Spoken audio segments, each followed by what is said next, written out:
Welcome to The Explainer. Today, we're unpacking a headline that, honestly, sent a bit of a shockwave through the world of American whiskey. We're talking about Jim Beam, one of the biggest names in the business, and they're turning off the stills. So the big question we're asking is, what in the world does this mean for the future of bourbon? Okay, so let's dive right in. What exactly is going on here? Well, it all kicks off with this really surprising announcement from, you guessed it, one of bourbon's most iconic names. Yep, that's right. We're talking about Jim Beam. I mean, this is a brand you can find in pretty much any bar, anywhere in the world, and they're hitting pause. Now, this isn't just, a quick maintenance break. We're talking about a planned year-long shutdown at one of their major distilleries. So, of course, the big question is, why?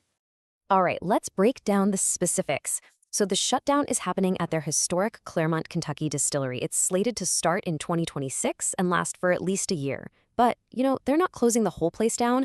The bottling, the warehouses, the visitor center, all that's staying open. And their even bigger distillery over in Boston, Kentucky, that's going to keep right on churning out bourbon. So you might be thinking, why is pausing production at just one site such a huge deal? Well, that's what we're about to get into.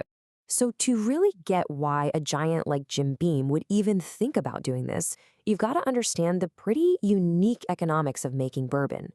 It's a business model that's basically built on a high-stakes, long-term bet. You see, making bourbon isn't like making, say, soda.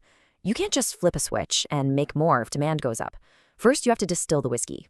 Then, and this is the crucial part, it has to sit and age in barrels for years. And that makes that third step, predicting the future, the absolute hardest part of the job. I mean, think about it. Distillers right now are making whiskey that might not even hit the shelves until the 2030s. They are literally betting on what we're going to want to drink a decade from now. And just for their main product, that classic Jim Beam white label, that's a minimum 4-year wait. So the next time you see a bottle on the shelf, remember, that bottle represents a bet the company made at least 4 years ago.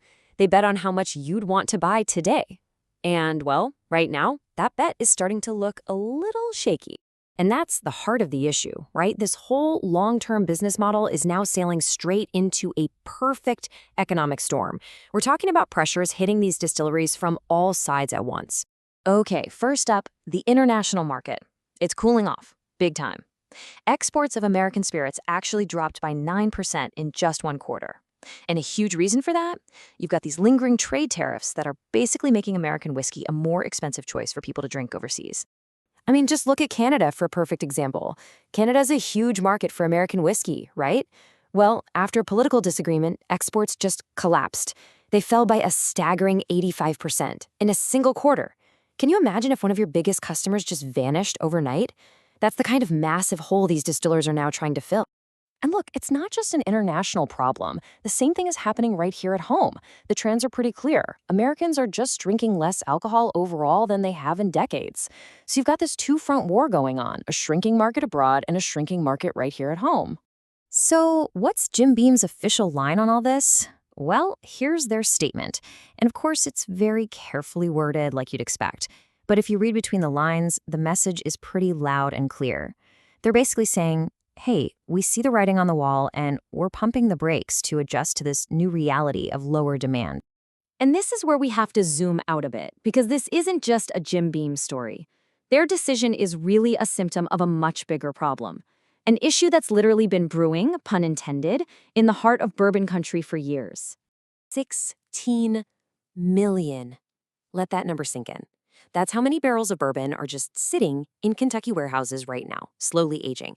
To put that in perspective, there are only about 4.5 million people in the entire state.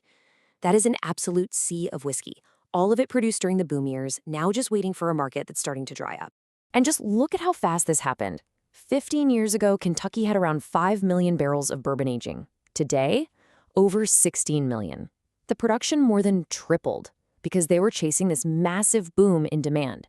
And the problem is, it looks like that boom might have created a bubble that's just not sustainable.